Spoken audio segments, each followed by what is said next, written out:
Welcome again, ladies and gentlemen. This is Inside the PFL for Week 2 of Season 7. I am your champion, former champion, El Zubador, Joe. Joined, as normal, for the podcast, back on track. Here's the guy who didn't want to record on a Friday last time. Here he is. Hey, I'm sorry. I had to go out with the wife, so... Oh yeah, I forgot, you got the old ball and chain now. Yeah, man. But it's good to be back. I'm in mid-season form. Forgot weekend observations. Everything's fine. Well, I mean, what a week 2 it was. We definitely had some highs and lows on this one. Given the fact that you didn't get to voice your opinions on week 1 last week here, how do you feel about the state of the league 2 weeks in right now? Whew.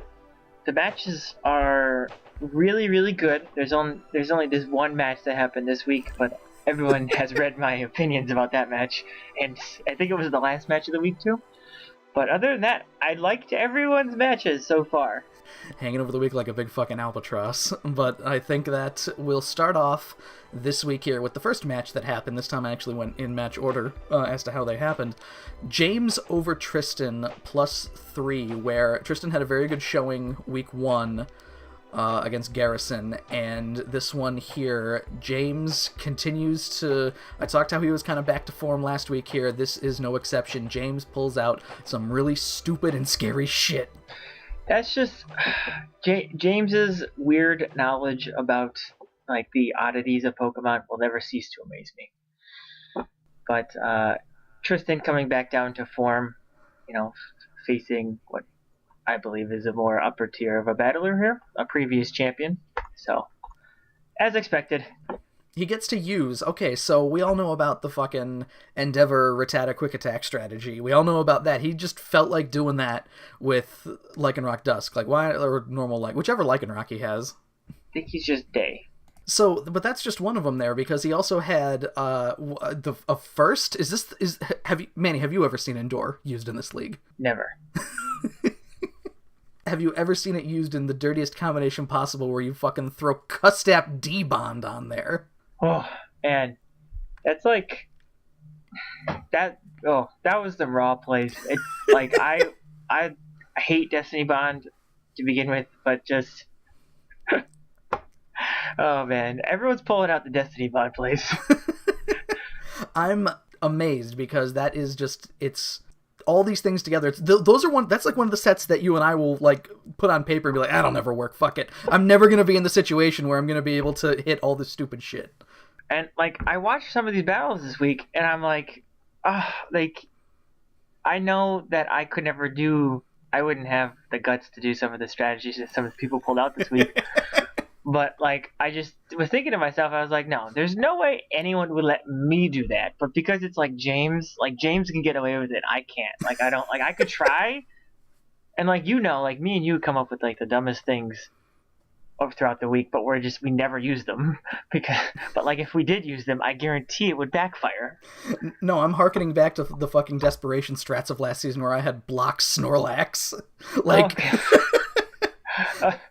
That kind of shit that's just why in a million years would you ever run that? But sometimes the ends justify the means. And in this case, I mean, the thing is with that, Endure Custom, somebody else is going to fucking next season, whoever has Gardevoir is going to just be like, maybe I could run that James set and do it completely fucking wrong. But I don't know if that's more of a testament to James or what. Probably a combination of both. I definitely don't think anyone was going to be ready for that. But... just the fact, James is really good at taking these really weird strategies and making them work, using them at the right time. And he is really good at as we see in the battle as well here, an absolutely horrendous bit of luck for Tristan, where so Conk is there. Again, it's sort of like you play what's the obvious switch, and then here comes Clefable in there. James just without even blinking an eye will hit Poison Jab, and then he gets the poison off to him. Clefable is just gone in one turn, which is it was amazing. Team preview, man. You can win and lose battles at team preview.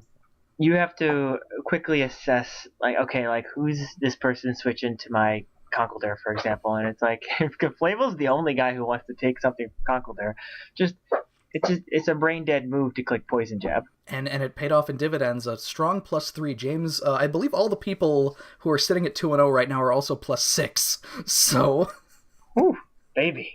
And it's the big strong four, the four pillars, if you will, of the league right now, I'd say, sitting at 2-0 +6. But speaking of, let's move on to one of the other four pillars, as I so humbly talk about myself in this matter, where I get a +3 over Mike. In this battle, I had told Mario previously about the strategy when we recorded the last episode of Inside the PFL. I was like, I have a really stupid strat for Scizor, which is Mike's gonna... It worked more perfectly than I could have imagined, because I didn't expect him to really switch Scizor in on Golbat, but he did. Like, you know, when Golbat was sitting there, I was like, what does Mike want to switch in right now? And thinking about it, it's probably Scizor, because it's gonna, you know, take almost no damage from a Brave Bird if that's what he expects, but you hit the Super Fang and a fucking minus special attack Heat Wave that ends up killing it the next turn, and it was... Mario can attest, I was probably more tilted than Mike. I was like freaking out because of that stupid shit working. That was brilliant. And like, I bet Mike was like the battle was probably over after you hit that Heat Wave on Golbat, because like Mike probably just lost his mind. He had told me that he was calcing HP Fire there, which is why he even stayed in. But you gotta be careful with those fucking flying types. They can pack Heat Wave, and it's not a fun time. At that point, I thought I had all the momentum in the world, and then I killed it for no reason by letting Blacephalon die. In a move where it did not, like, I had the perfect opportunity. Me and Mario talked about last week, on the turn where you're behind and you hit Wish, get proactive, don't hit Protect. I completely forgot about my own fucking advice and decided to Calm Mind again rather than what more than likely would have killed Umbreon at that point if Fire Blast hit, and then would have destroyed the rest of Mike's team as I was slowly getting more and more powerful. And at that point it became a much more tough battle because I let Blacephalon die, and then the rest of what Mike had matched up very well against my Pokemon. I mean, you brought the Blacephalon set. I was so excited to finally see Blacephalon, like the subset. And then when it just kind of fizzled, I was like, oh, come on. Like, I was ready for you to run the train on them, but they just no, I got so hyped, and then you just let me down so hard, Joe. No, I completely killed my own momentum, and then I had to do aggressive plays, I guess, or whatever, against Mike to kind of finish things off, because Roserade dealt completely with the remainder of my, like, 3 Pokemon at that, you know, by the time it got to that point where... Feeny, Hippowdon, and T-Tar did not want to take a Leaf Storm at all. And Mike made a weird misread, thinking I'd switch into Feeny, trying to get me out of the loop that, you know, we were both in there, and I managed to hit a Fire Punch on Roserade, and it was pretty much over. Mike had a pretty good shot at winning that there. It just, he kind of he started moving too quickly, I think. I like Mike's team. I think it can be updated just a little bit. I think he just has to kind of mix up some of the mons. But like his team as a whole is like, because I'm prepping for him now, and it's just like his team is like well constructed. It's a tad bit slow, but I see what you mean. I don't know if he'll have the same problem running into you, but he did say that it was usually, when prepping for me, he realized that if he took something out to deal with one of my other Pokemon, he suddenly was unable to deal with a different threat of mine. So I'm wondering if, you know, Mike just needs something with a little more... Something with Beam Bolt, maybe? I don't know. Coverage might help. Yeah. Now, moving on to the next battle here. Mario getting the +3 over a returning Gage, where I, you know, watched this battle as it was happening with Mario talking to him as it was going down. I don't like Mario's hyper-aggressive, where he will just, if he can get a clean switch and he thinks that a Pokemon has done its... And again, it's sometimes worthwhile. If he thinks that a Pokemon has done its job or done enough, he will just let it die to let something come in clean, which is way too aggressive for me. I love it. I think it's great, because that's kind of what I wanted to do this season, and like we'll talk about my battle later on, but that's pretty much what happened in my battle too. Like, you just had to, like, once that Pokemon outlives its usefulness, like, just clean switch, get into your threats, and just keep your opponent on. their heels. Now, and honestly, I feel like this is the only reason he ended up winning the match, which seemed like such a throwaway thing when he was going over the strategy beforehand. As he was reading out his Hexerus set, he was just like, and I put Protect on there. And I'm like, why? What? Why did you put Protect on there? And then it came through in the most wonderful way where there is Slacking with its truant, where Protect turns Slacking into just absolutely useless.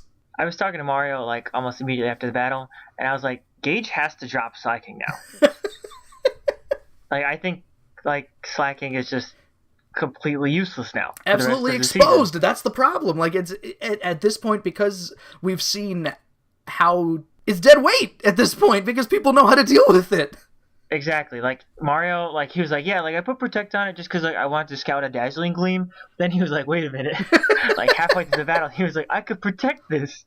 And then Gage, they just sat there and let him do it. Like, he just, switch out, get out of there. Like, he just let Hexer set up, and I was like, oh my god. But, like, he has to drop that guy now. Like, there's no way Slacking can be on a team this season now with that fresh in everyone's mind. Like, it's just a wasted mod now. That's the thing. It'll come back, in a season or two or whatever, and somebody will forget, and then Slacking will do work, and then people will remember, oh, right, Protect. I forgot. That was a thing. Exactly. And then just the fact that he put it, like, it's one thing to put the Protect on somebody who's just going to, like, slam into Slacking, but then, like, it's an entirely different thing to just Protect and then Dragon Dance. Like, he was freely doing whatever frig he want. Like, Mario could have set up to like +6 because I'm pretty sure Gage was pot committed and he wasn't going to switch out. Mario was having such a tough time with Toxapex, as anyone would in that battle too, especially when he let Starmie go early, and I was like, what the fuck is he going to have to do to get around this? And I guess it's +2 Hexerus where there's no fairy to stop his outrage. Nope, just go. And it was as soon as I saw that first protection in the truant, I was like, oh, someone's gonna have a bad time. Never have I seen the tables turn so quickly. Where like I'm never confident in victory until almost the very last turn for any match that I'm watching. Where at that point I'm like, oh fuck, it's over. Game over. Yeah. Next one, like GG, no re, like get out. Next up, we've got one of the bigger wins of the week here, actually the season at this point. M1 getting the +5 over Mitch here, where Mitch has he's got a variation of Kyle's team from last season, where he's got literally, Yes. a Lomomol and Chansey being the dynamic duo, and I don't know if he doesn't have enough offensive threats to bring with it, because M1 was fucking running circles around him. I mean, he does have some good offensive threats. Like, Laddie and Infernape are very, very good. But I think that, like, Mitch just doesn't have enough game knowledge. And when he Relic Songed Meloetta, like, that was the big turning point. And I knew as soon as he Relic Songed, I knew the game was over, because I knew Mitch was going to have no idea how to deal with this now. and that proved to be the switching of the tides there for him. And let's talk about that for a second, because Relic Song is it's like fucking seeing Zen mode Darmanitan. Like, when the fuck is that ever gonna happen? Kudos to M1 for keeping people honest though with it. But like the Relic Song, the second version, was it Pirouette? Yeah. Version, is fighting, and Mitch's team is terribly weak to fighting types, and like he needed that extra fighting type to get around Chansey. And like when his first fighting type got killed, who was it? I forget who got killed. It was Mega Lopunny, which I want to just talk about that real quick, because Mega Lopunny got killed, and I was like, how is he gonna get around Chansey? And then he Relic Song Tangela, and I was like, haha, yes, game's over. Like, Mega Lopunny died in the worst way too, because so cheese. He ended up hitting Fake Out by accident, which not only like when you hit Fake Out, of course it'll try to go first here. So I thought that M1 had the 6-0 if he didn't do that, and then I thought about it and I was like, no wait, Infernape was scarfed. Lopunny was dead anyway, but him hitting Fake Out there didn't end up revealing the scarf on Infernape either, which is completely fucking crazy. That's just for like those little bit of knowledge. I don't know if M1 was thinking that during the match or whatever. But, like, that's my first thing when I go into a match is I try to find out who scarfed. Unfortunately for Mitch, it really didn't matter at that point. But finding and identifying the scarf is key in most matches. No, it's very important, and that's the thing. If Meloetta ended up dying to, Scarf and Fernape's close combat, because that was the whole thing. It was just like, yeah, 128 speed. What the heck is gonna outrun it? And then of course, the close combat comes, and I'm like, oh shit, and it didn't end up actually affecting much. No, Meloetta's good. I'm starting to realize this. I remember being very angry about the fact that people, like, Mario tried using Meloetta for some reason and it didn't work for him, but, like, you look at those the only thing it's missing is a recovery move, and it doesn't really need it! No, it's, like, very good setup, and then the fact that you could just switch immediately into something, like, your opponent doesn't expect is just, it's garbage. The next match we have here, Garrison beating Thomas +1 here. This one was a weird one because Thomas looked to be in control for, like, the first half of the match, I'd say. He was up, 1 or 2 Pokemon, and then it ended up to a point where the only viable option that he really had for getting rid of Skarmory was, like, Mega Absol, and all Garrison could have just sat there and continued hitting Whirlwind to have whatever shit came in go to Rock, so he had to wait for a good Whirlwind, which was just awful, a terrible position to be in. He had nothing for Skarmory, and it was, like, painful to watch getting Whirlwind after Whirlwind, because, like, you can't, like, you're stuck in that little loop there for a little bit, and then, like, he did all of his damage right there, and, like, all he had to do was just weaken Thomas's team just a little bit through the Whirlwind nonsense, and then that was it. He was actually really lucky that none of the Whirlwinds brought in Salamence, because Salamence took Rock's damage, I think, when it came into kind of, in the last hurrah there, but, like, it kept going between, like, Vaporeon and the other thing that he brought, and it was just like, bring out something good, god damn it, come on! RNGesus really hated Thomas there. There were misses all over the place in that match, too. Like, the 85%, like, I'm quickly finding out, the 85% might be the fucking tone of the entire season here, where, like, an entire season could, again, and I know from experience, 85% you can lose a season on it. Oh, yes, I know, and I know for a fact that you can win a season on 70, but it's fine. Everything's fine, Joe. Weird the way that math works sometimes. Yep. RNGesus giveth and RNGesus taketh away. But it came down to the very end where I believe it was just Mega Medicham needed to hit a Fake Out and a Bullet Punch, and that was it against... and that's, the power of priority there. Salamence went down, unfortunately, and it was as close as it could get, pretty much. Oh yeah, that was a really good fight. Really good battle. But, Mega Medicham, my friends. It's something I don't think we've seen ever in the league. Somebody had to have had Mega Medicham, right? Maybe like Rob, but I don't think he ever used it to its potential. Like, but Mega Medicham is an OU wall breaker. Like, he doesn't play around with this shit, so be ready.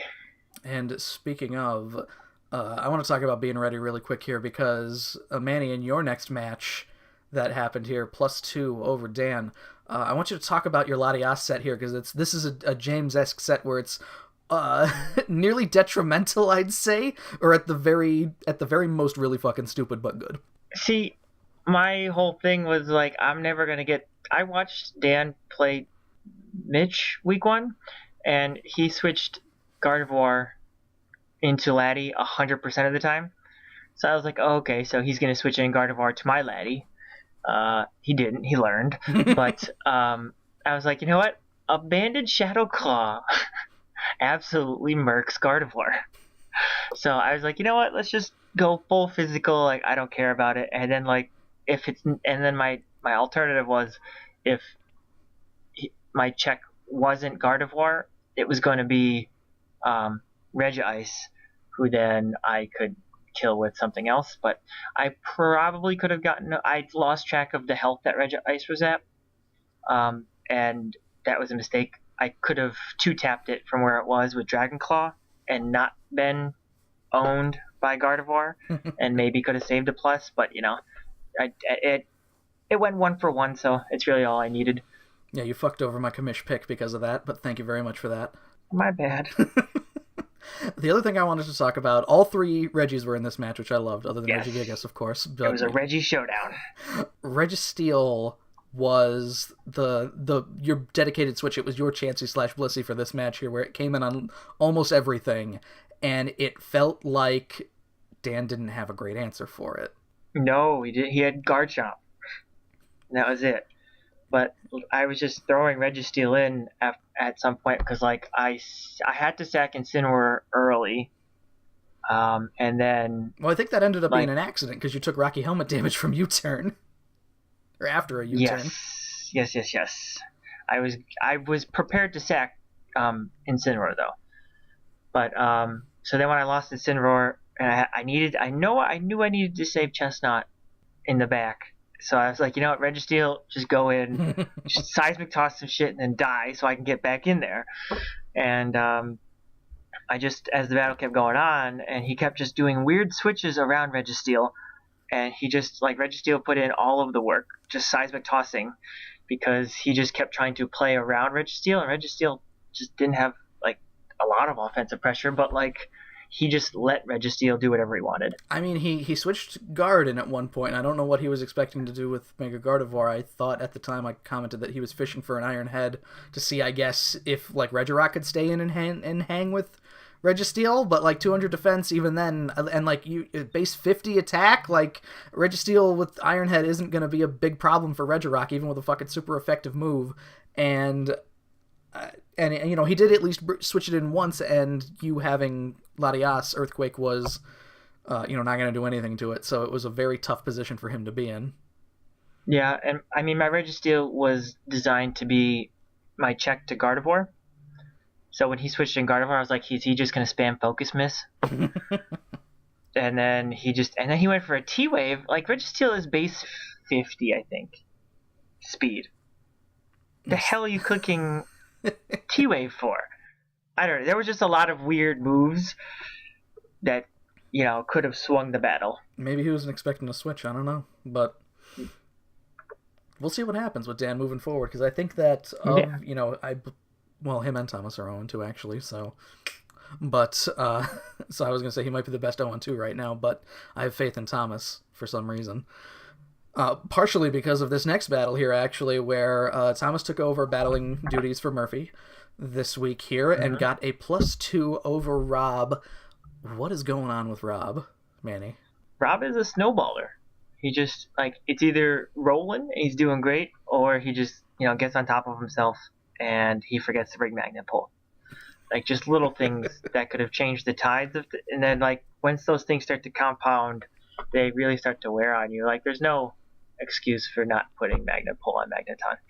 We gotta see, like, there is, like, we would have saw if there was a Shed Shell activated or something, right? Because, like, I feel like Magnet Pull not activating, when that happened, I was like, oh, cool, he's got Bisharp trapped, and then nothing happened, and I'm like, what? Huh? Did he put Sturdy on there by accident? Like...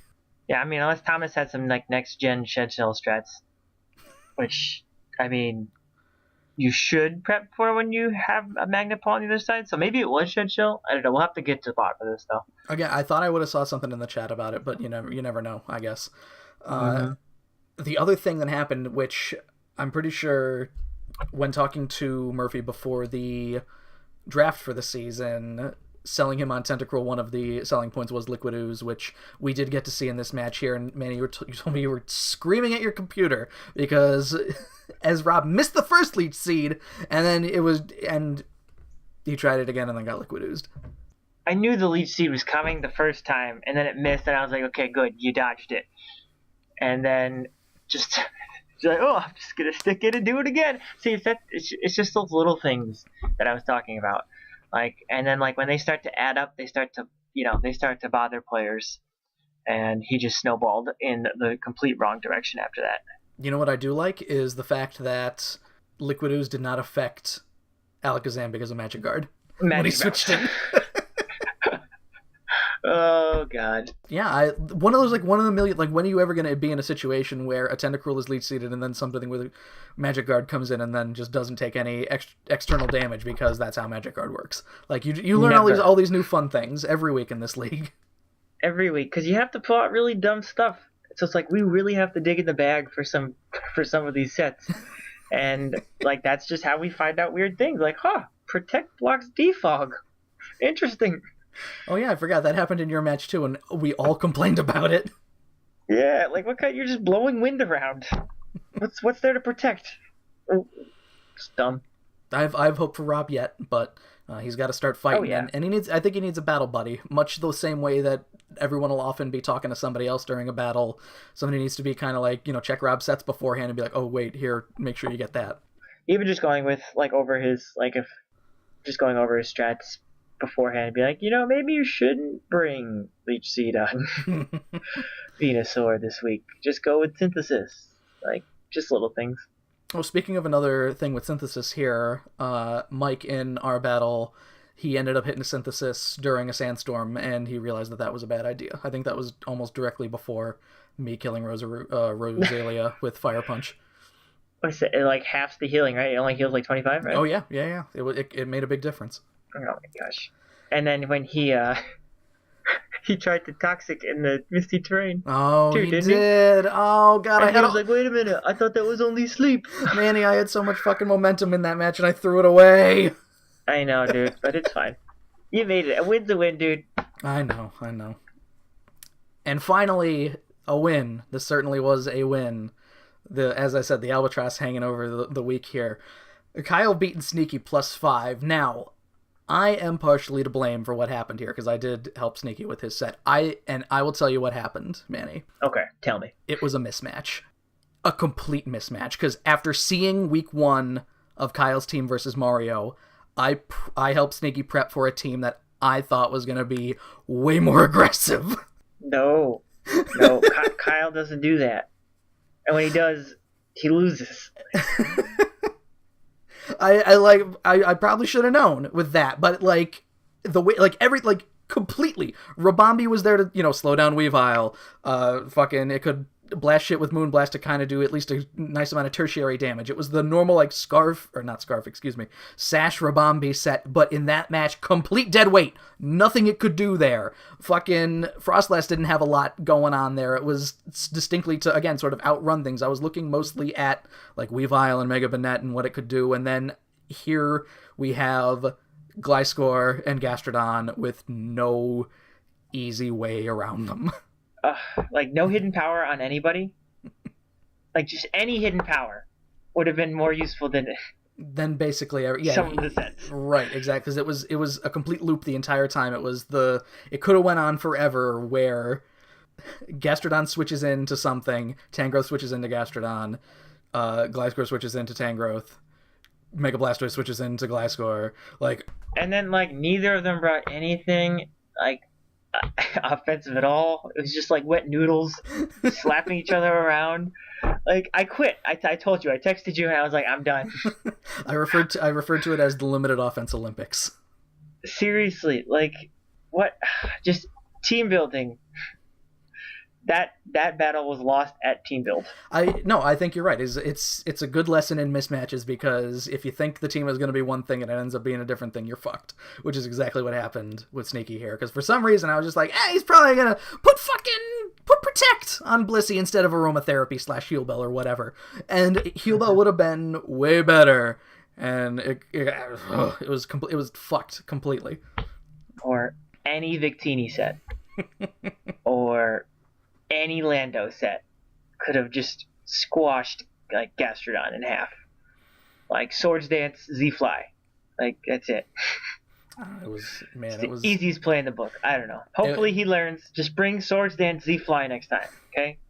And you have instant offense. We did get, of course, to prevent the +6 here, the last gasp Scarf Debond from Frostlass, which at least something happened. What a play. To bring it from the +6 to the +5, drawn blood. A god king can bleed, it was proven. It was just, that was just the last, air horn moment before just everything went out the window. Before 40 turns of nothing. Oh, that was absolutely awful. God damn it. I'm voting to ban Kyle. I'm voting to just ban Stall. Just Stop. I can't do this anymore, Kyle. I can't do it. I can't watch 50 turns of nonsense. We're lucky that Mitch doesn't have a great grasp of it, because we'd have fucking two, and like this is the Sneaky's team has fucking Tangrowth and Blissey on it. This can happen all over the goddamn league. Just somebody trapped in an area where it's like, oh fuck, I can't do anything. And because at the same point in Mario's match against Gage, whatever it was where Toxapex was out against Florges, I think, or somebody. I was just like, Mario, just keep hitting Moonblast, because he doesn't have a poison move. He can't do anything to you. I'm not afraid of dragging this match into the goddamn mud. So Mario's like, should I switch here? Like, no, just keep. And then it's the worst kind of Pokemon, and I'm an offender too, but like, oh.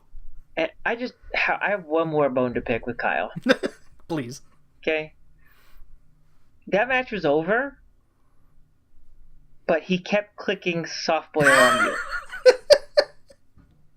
Like that, if that doesn't scream Kyle to you, like just hit. We saw Ice Beam. It's not like it wasn't there. He purposefully just clicked soft boil. Like, that really grinded my gears a little bit. I believe I referred to it as twisting the knife. Yeah, that's like not cool, man. Not cool. Like you're +5. Like, come on, just end of God.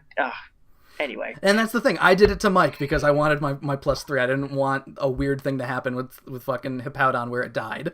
But I don't know. That was pretty egregious. Yeah, you hit it once. He hit it like 7. Like, dude, the game was over. Just click the move. But he just didn't. He was like, I'm just gonna be stalled to the very end. Let's put this in the rearview mirror, this match, and never speak of it again. Yeah, can we just delete it off the replays tab? Well, just a big trust that Kyle actually got a +5. Yes, deal. Kyle got a what? Did that'll happen? He's just 1-1 +5. I don't even know. I don't think they battled. Weird. Forfeit. So let's move on here to, once again, a very long segment this week. We better fucking... Are you ready, Manny? Because I think you better get your fucking popcorn, because it's time for trades and pickups. All right, let's go. Okay, so, Manny, to kick things off here, why don't you tell us the first trade and pickup of the week? I'm dropping Tauros, and I'm picking up Porygon Z. I had 40 points in the tank, so I'm going to do an upgrade. I needed a special attacker. End of that discussion.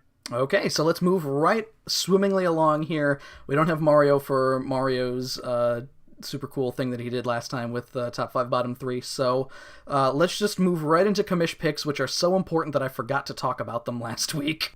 Yes, the thing everyone wants to hear about. So let's do a little bit of catch up here, where week 1 all of us went 5-3, so basically we're starting the slate over. Week 2, Thomas didn't put his goddamn Commish Picks in, even though I asked him 4 or 5 times. He got in 2 yesterday before the 2 battles that happened, and he went 2-6. Manny, you went 6-2. I would have also went 6-2 if not for the fact that I had you +3. My bad. It was a strategic throw. I did that on purpose. You are currently leading at 11-5. I am at 10-6. Thomas is at 7-9.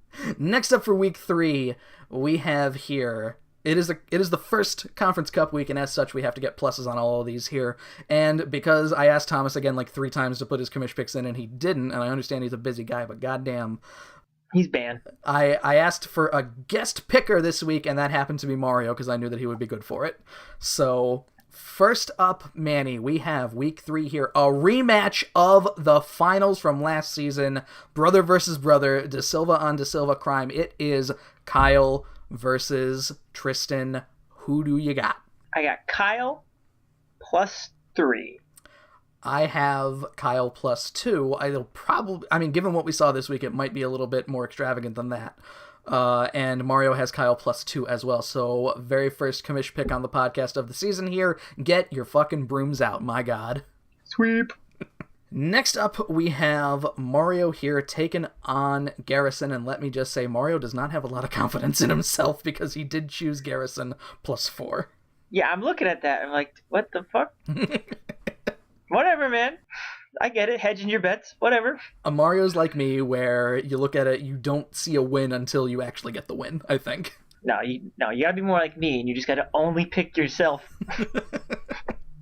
I've too much confidence. I've never picked against myself either, but that's just me being hopeful most of the time. You and I both have Mario as well. I've got him +3. +2. All right, so it's going to be a closer match there. It probably will be. I'm probably going to lose that one, actually. Next up, we've got James taking on Sneaky here, and I gotta say, I'm scared of James. It's gotta be James. James, +3. And copy-paste. And Mario's got him +3 as well, so that is a sweep. A clean sweep there. It is. I'm not looking forward to it, seeing that potential massacre. Oh, no. That could easily be, I feel like that could go from +3 to +6 really fast. Next up, we got Thomas taking on Gage here. I think this is the bounce back for Thomas. I think he's going to get himself a nice little +2 here. Yeah, I'm Thomas +2 as well. If this battle actually happens, I think Thomas will win +2. Oh, the shade. And yes. Mario has Thomas +2 as well. Now, here's where you and I are going to end up differing a little bit, because we are in warring factions this week, and I got to rep my boys. So, the first match of our little tiff here, Mike versus Manny. Again, I got to pick Mike, because he's on the squad, but I only got to give him the +1. The tiniest amount he can win by. I'm going with myself +2, just because, I've been saying it all season, my strategy is I'm going to win faster than I lose. So my pluses aren't going to be high this year, so I'm going to stick low with +2. I like it. Mario had the same idea there, so next we got Rob taking on M1 here. M1 had a very impressive showing last week, but I gotta give it to Rob. I'm going with my boy in blue, M1. He looked really good. He looked much better than week 1, so he looked better than Rob looked, so M1 +2. And Mario's got Rob +1, so he thinks it's going to be a fucking war. Next up, we've got myself versus Dan. I gotta take myself. I'm going to go +3, because that's been my trend this season, I guess. Whew. I'm going with Dan +3, my boys in blue, Joe.